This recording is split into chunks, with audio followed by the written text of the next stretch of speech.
Autrefois, Ouagadougou n'était qu'un désert de béton. Aujourd'hui, elle respire sous un anneau vert de 2000 hectares. Un paradoxe de chiffres. Moins d'importations, plus de récoltes. Comment Ibrahim Traoré a-t-il transformé la rareté en abondance? Sous le soleil du Sahel, les pompes solaires battent comme un cœur collectif. Chaque goutte d'eau, chaque semence est devenue un symbole d'indépendance. Ce n'est pas une promesse étrangère, mais une révolution du sol. Le Burkina Faso cultive désormais son propre destin. Ce qui semblait n'être qu'une expérimentation agricole est devenu une déclaration d'indépendance. Sous la direction d'Ibrahim Traoré, le Burkina Faso n'a pas simplement planté des légumes, il a semé une idée. La souveraineté commence dans la terre. Les premières pompes solaires, installées autour d'Ouagadougou, n'ont pas seulement irrigué des champs, elles ont irrigué la confiance d'un peuple. Chaque hectare cultivé localement réduit la facture d'importation et renforce la stabilité économique. Les prix se stabilisent, les familles mangent ce qu'elles produisent, et les marchés battent au rythme du pays. Mais derrière cette réussite visible se cache une question cruciale. Combien de temps une telle autonomie peut-elle durer sans heurter les équilibres commerciaux mondiaux? C'est là que le pari de Traoré devient risqué. Transformer la dépendance en puissance locale, sans provoquer d'isolement. Car au-delà des récoltes, ce projet mesure une chose, la capacité d'une nation à se tenir debout sur son propre sol. Le premier signe du changement fut presque invisible. Une ligne d'irrigation posée par d'anciens soldats à la périphérie de Ouagadougou. 6 mois plus tard, les images satellites montraient un anneau vert de 2000 hectares encerclant la capitale. Le projet, baptisé Bouclier Vert, avait commencé sans drapeau étranger ni camion onusien, seulement avec la volonté d'un État décidé à se nourrir seul. Ibrahim Traoré avait prononcé une phrase simple. « Celui qui contrôle son pain contrôle son destin. » Ouzios Sassio. Ce mot d'ordre, d'abord jugé utopique, est devenu le pivot d'un mouvement économique et culturel. Autour de la capitale, 1500 unités solaires pompent sur Senglo pour alimenter 10 coopératives locales. Chacune regroupe ingénieurs, étudiants, retraités, cultivateurs, tous propriétaires d'une part de terre selon la loi nationale sur la souveraineté alimentaire. Les ingénieurs de l'Université Polytechnique ont conçu un réseau d'irrigation à bas coût, entièrement construit avec des matériaux nationaux. En 6 mois, ce qui était un terrain vide était devenu un patchwork de couleurs. La terre rouge, le vert des cultures, le bleu des réservoirs et le blanc des filets d'ombrage. Les résultats furent immédiats. D'ici mars 2025, la ceinture alimentait 45% de la demande en légumes de la ville. Les restaurants rouvraient, les enfants retournaient à l'école et les marchés locaux prospéraient. Mais au-delà des chiffres, l'effet le plus profond était psychologique, la dignité retrouvée. Les Burkinabés voyaient enfin la preuve tangible qu'un modèle local pouvait remplacer la dépendance.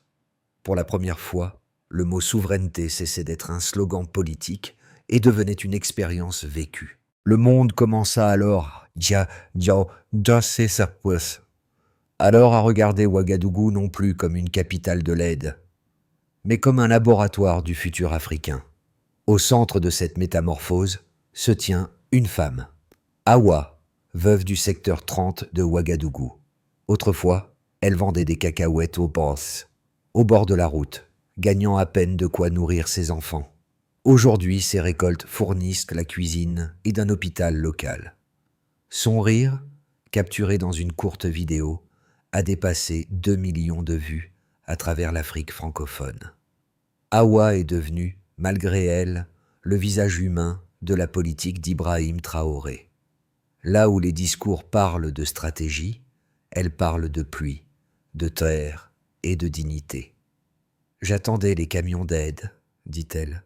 Maintenant, ce sont eux qui attendent mes livraisons. » Cette simple version résume tout le bouleversement. Autour d'elle, des anciens soldats entretiennent les grillets d'irrigation, des jeunes ingénieurs pilotent les drones agricoles et les mères transforment les jardins en banques de semences. Leurs gestes quotidiens forment la trame d'une souveraineté réelle, non déclarée, mais cultivée. Le projet n'a pas seulement redessiné les cartes agricoles, il a redéfini la fierté collective. Les coopératives affichent leurs ventes en temps réel sur des tableaux numériques. Chaque kilogramme vendu montre combien reste au Burkina Faso et combien finance l'entretien solaire. Cette transparence, inédite, a remplacé la méfiance. Ce n'est pas un miracle, mais une méthode. Et c'est précisément là que réside l'impact précoce du modèle. Prouver que la discipline peut remplacer la dépendance. Ouagadougou mange ce qu'elle produit. Et cela change tout. Tout a commencé à la fin de 2024, lorsque les premières pelles ont frappé la périphérie d'Ouagadougou. Aucun drapeau international, aucun convoi de l'ONU, seulement des bottes couvertes de poussière et une détermination tranquille. Ce jour-là, Ibrahim Traoré a donné le signal. L'idée était simple, presque radicale. Et si une capitale pouvait se nourrir elle-même? Les ingénieurs ont conçu les premières seuils conduites d'acier, les étudiants ont posé les capteurs de sol, et les anciens militaires ont dessiné les lignes d'irrigation. Chaque coopérative recevait sa part de terrain selon la nouvelle loi sur la souveraineté alimentaire. Le travail avançait par cercles concentriques, comme si la terre reprenait son souffle. Au bout de 3 mois, on distinguait déjà la forme d'un anneau vert entourant la ville. Les caméras de drone montraient une juxtaposition étrange. Béton gris contre culture verte. Cette image s'est devenue virale, symbole d'un pays qui refusait d'attendre la charité. En mars 2025, les résultats dépassaient toutes les prévisions. Les marchés locaux affichaient des légumes dont la provenance ne dépassait pas 8 km. Le carburant consommé par le transport alimentaire avait chuté de 27%. Les prix se stabilisaient, l'inflation alimentaire reculait. Les ménages économisaient et les petits restaurants rouvraient leurs portes. Les enfants retournaient à l'école parce que leur mère n'avait plus à parcourir des kilomètres pour acheter du riz. Pour la première fois, Ouagadougou mangeait ce qu'elle cultivait. Mais le succès le plus spectaculaire fut moral. Les coopératives affichaient leurs ventes en temps réel sur des tableaux numériques. Chaque kilogramme vendu montrait quelle part restait dans le pays, quelle part payait l'entretien solaire et quelle part alimentait le fonds commun. La transparence, autrefois concept abstrait, devint une fierté nationale. Les mots « production locale » se transformèrent en une devise officieuse, peinte sur les camions et murmurée dans les marchés. Face à cela, les consultants occidentaux restèrent sceptiques. Ils parlaient de projets inefficaces, non compétitifs, trop petits pour peser. Mais l'équipe de Traoré voyait au-delà des chiffres. Chaque tonne cultivée localement représentait une tonne importée en moins, et chaque tonne importée en moins signifiait une facture plus légère, une dépendance réduite, une souveraineté accrue. Le ministre du Commerce résuma ce changement d'un ton calme. « Ceci est notre second or, mais il pousse dans le sol, pas dans les mines. » La phrase fit le tour du continent. À Bamako, à Niamey, à Accra, les délégations observaient le modèle burkinabé. Le concept d'Urban Belt, une ceinture agricole autosuffisante, commença à se répandre comme une onde verte à travers le Sahel. Et tandis que l'Europe s'inquiétait d'un nouveau protectionnisme, l'Afrique voyait dans cette initiative une renaissance. Ainsi, la chronologie du projet retrace plus qu'une politique publique. Elle marque un basculement symbolique, le jour où un pays enclavé a décidé de cultiver sa liberté. Les chiffres parlent avec une clarté que nul slogan ne peut égaler. En mars 2025, la ceinture agricole urbaine d'Ouagadougou couvrait 2000 hectares exactement. Selon le ministère de l'Agriculture, cette superficie assurait déjà 45% des besoins en légumes frais de la capitale. Avant le lancement du programme, ces mêmes produits parcouraient en moyenne 1200 km depuis les ports d'Abidjan ou de Lomé. La réduction du trajet moyen à 8 km a entraîné une baisse directe de 27% de la consommation de carburant liée au transport alimentaire. Ces économies logistiques ont eu un effet domino sur toute l'économie domestique. Les prix du marché ont cessé de fluctuer avec les taux de change internationaux. Les restaurants locaux, jadis fermés pendant des semaines à cause des retards d'importation, fonctionnent désormais sans interruption. La stabilité s'est installée non pas par décret, mais par pratique quotidienne. Le ministère du Commerce a publié des données inédites.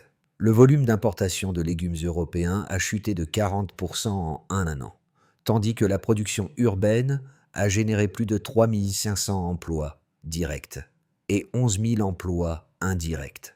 Les coopératives reversent 10% de leurs bénéfices dans un fonds communautaire dédié à l'éducation et à la santé. En moins d'un an, 47 cliniques rurales ont été équipées grâce à ce système d'autofinancement. Mais au-delà des tableaux statistiques, l'effet psychologique est mesurable.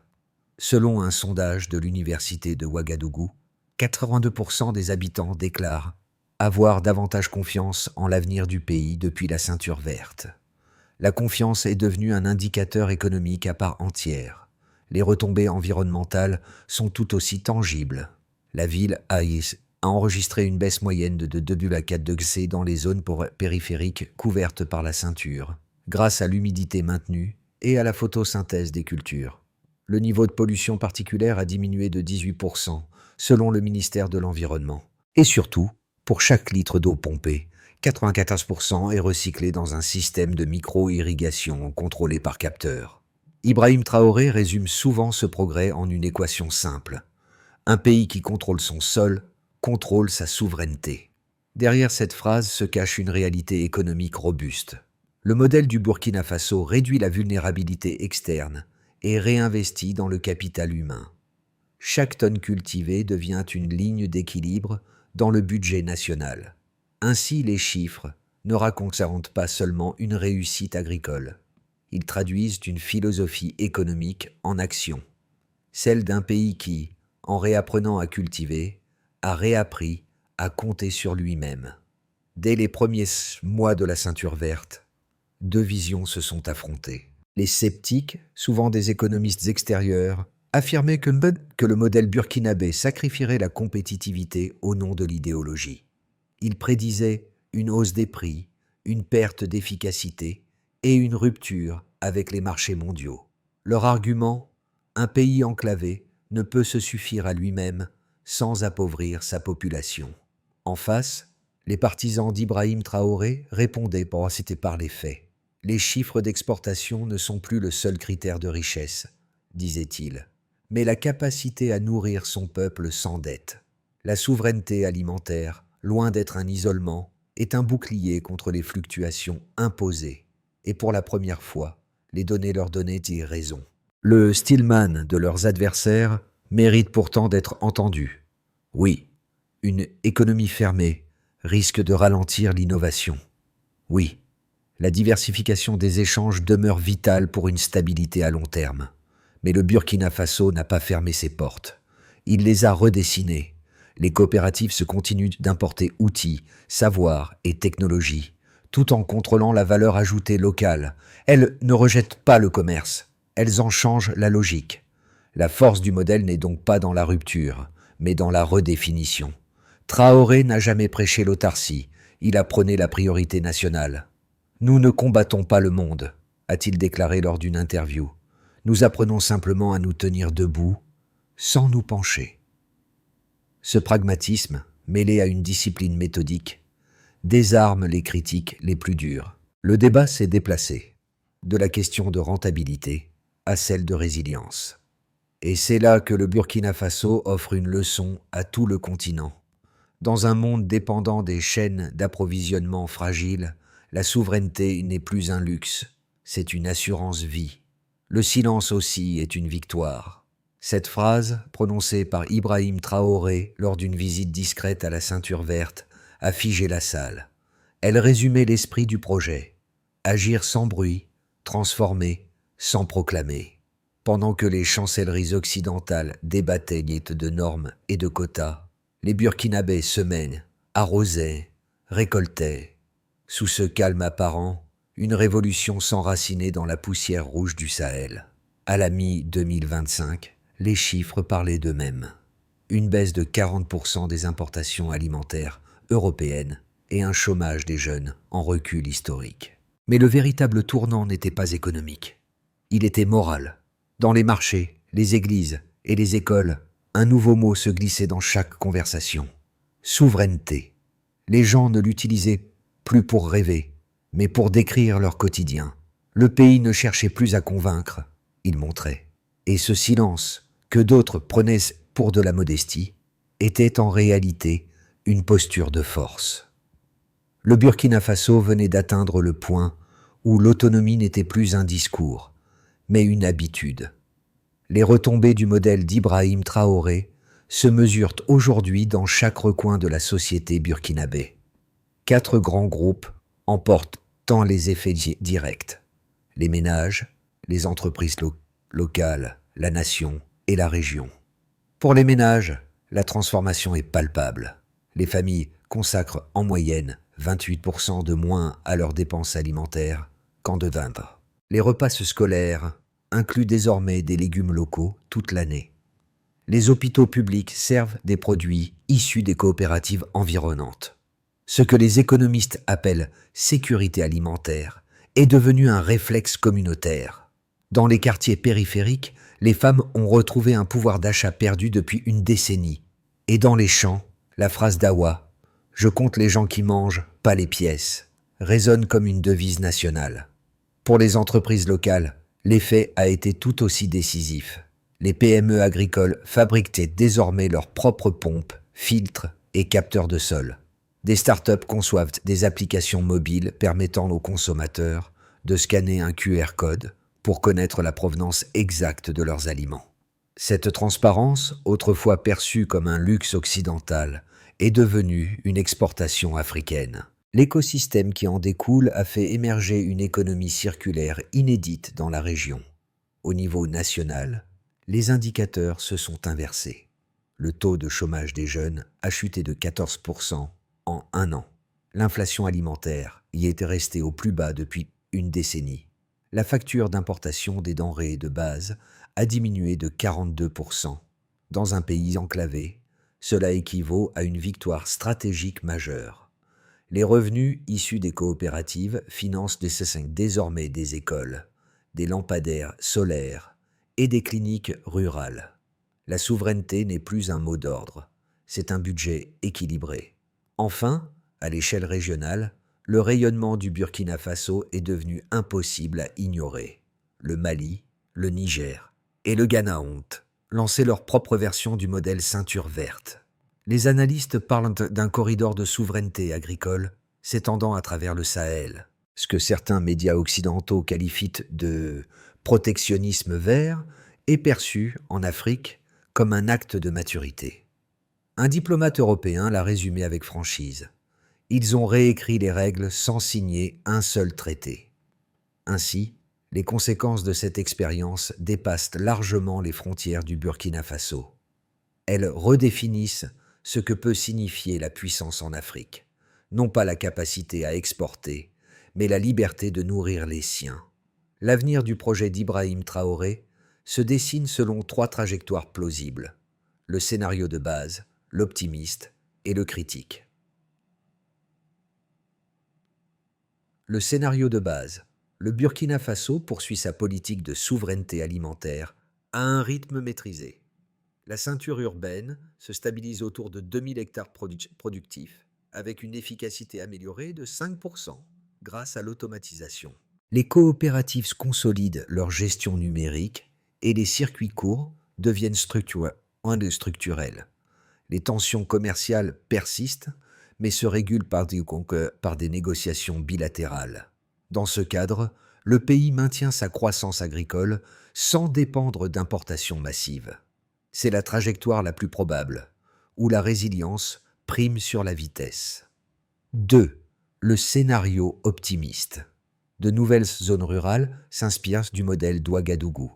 Les villes de Bobo-Dioulasso et Koudougou adoptent chacune 600 hectares supplémentaires de cultures urbaines. La production nationale de légumes atteint alors 65% de la demande intérieure. Les partenariats régionaux avec le Mali et le Niger créent un corridor agro-énergétique intégrant le solaire, l'irrigation et la logistique. L'Afrique de l'Ouest devient un bloc d'autonomie agricole. Ce scénario, soutenu par les jeunes ingénieurs, marquerait un tournant historique où le Sahel ne serait plus symbole de dépendance, mais d'innovation. 3. Le scénario critique. La pression extérieure augmente. L'Union européenne impose de nouvelles normes d'étiquetage, retardant les exportations de produits agricoles africains. Les tarifs douaniers sur les denrées transformées créent des frictions. Si la demande intérieure ralentit, les coopératives pourraient manquer de liquidités pour renouveler leur matériel. Dans ce cas, le gouvernement devra arbitrer entre ouverture et protection. Mais, même dans cette hypothèse, le socle du modèle, la production locale, resterait intact. Ibrahim Traoré résume ces possibles d'une phrase prudente. Si la souveraineté a un prix, il sera toujours moindre que celui de la dépendance. Ces trois futurs ne sont pas des prophéties, mais des boussoles. Quelle que soit la direction, le cap demeure le même. Nourrir le peuple avant de négocier le monde. Au-delà des politiques et des bilans, la révolution d'Ibrahim Traoré touche la vie quotidienne. Chaque foyer en ressent les effets, parfois sans même le savoir. Dans les marchés, les conversations ne portent plus sur la hausse des prix, mais sur la qualité des semences. Les jeunes qui rêvaient de partir trouvent désormais une raison de rester. Leur horizon n'est plus un visa, mais un champ à cultiver. Dans les écoles, les enseignants utilisent que la ceinture verte comme exemple vivant d'économie durable. Les élèves visitent les fermes solaires, apprennent à mesurer l'humidité du sol, comprennent que la science peut naître dans leur quartier. La souveraineté n'est plus un concept abstrait. Elle se touche, se goûte, se transmet. Les enfants mangent ce que leurs parents cultivent. Et cette boucle simple a recréé une forme d'unité nationale. Les citadins, longtemps coupés du monde agricole, redécouvrent la valeur du sol. Chaque potager sur un balcon, chaque marché local devient un acte de solidarité silencieuse. Les Burkinabés se reconnaissent désormais dans cette phrase entendue à la radio. La main qui nourrit avant de demander est une main libre. Ce projet a rendu visible ce que l'aide internationale avait souvent effacé, la capacité d'un peuple à s'autosuffire. Et pour les spectateurs, au-delà du Burkina Faso, cette transformation invite à une réflexion universelle. Que signifierait, pour nos propres sociétés, le courage de recommencer par la base, par la terre? Le plan du Burkina Faso s'articule aujourd'hui autour de 5 étapes concrètes. Chacune définit qui agit, quand et comment mesurer les résultats. Tout commence par consolider la ceinture verte. D'ici fin 2025, chaque district d'Ouagadougou devra posséder sa propre coopérative. Les surfaces agricoles urbaines atteindront 2400 hectares, soit une croissance de 20%. Tout commence par numériser la production. Un système centralisé collectera les données de rendement et de consommation d'eau. Chaque coopérative sera équipée d'une application mobile gratuite pour publier ses stocks, ses ventes et ses besoins logistiques. L'objectif, 0 perte d'information entre le champ et le marché. Tout commence par étendre le modèle. Les villes de Koudougou et Fada Ngourma sont désignées pour accueillir les 2 prochaines ceintures. Chaque site pilote recevra 300 unités solaires et un réseau d'irrigation intelligent. Tout commence par former la relève. Les universités polytechniques intègrent désormais des modules obligatoires sur l'agriculture urbaine et la souveraineté alimentaire. Les étudiants deviennent acteurs du changement, pas spectateurs. Tout commence par mesurer, corriger, partager. Tous les 6 mois, un rapport public évaluera les progrès selon 3 indicateurs: production, autonomie, durabilité. Les résultats seront partagés librement avec les pays voisins pour encourager la réplication du modèle. Ibrahim Traoré insiste. Une stratégie ne vaut que si elle nourrit. Ce plan, né du terrain, ne dépend pas d'un miracle mais d'une méthode. Et c'est précisément ce réalisme méthodique qui en garantit la portée. Au lever du jour, Awa marche dans son champ. La même femme qui autrefois attendait les camions d'aide aligne aujourd'hui les rangs de laitue avec la précision d'une ingénieure. Autour d'elle, la lumière se reflète sur les panneaux solaires et le bourdonnement régulier des pompes compose une musique nouvelle, celle de l'autonomie. Ibrahim Traoré avait promis que la souveraineté ne serait pas un discours, mais un geste répété. Awa en était la preuve vivante. Son histoire, celle d'une main burkinabé qui nourrit avant de demander, incarne le cœur du projet. Chaque rire dans les marchés, chaque sac de 1000 vendus localement rappelle que la dignité n'a pas besoin d'aide pour grandir. Le pays tout entier a redécouvert une émotion longtemps oubliée, la fierté tranquille. Ce n'est pas la victoire d'un homme, mais d'un peuple.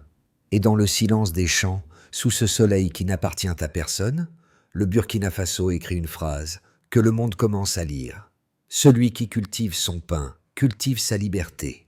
Quand le jour tombe sur Ouagadougou, la ceinture verte scintille comme un anneau de promesses tenues. Les habitants y voient plus qu'un champ, un miroir de ce qu'un pays peut devenir lorsqu'il mise sur ses propres forces. Ibrahim Traoré l'avait dit avec calme.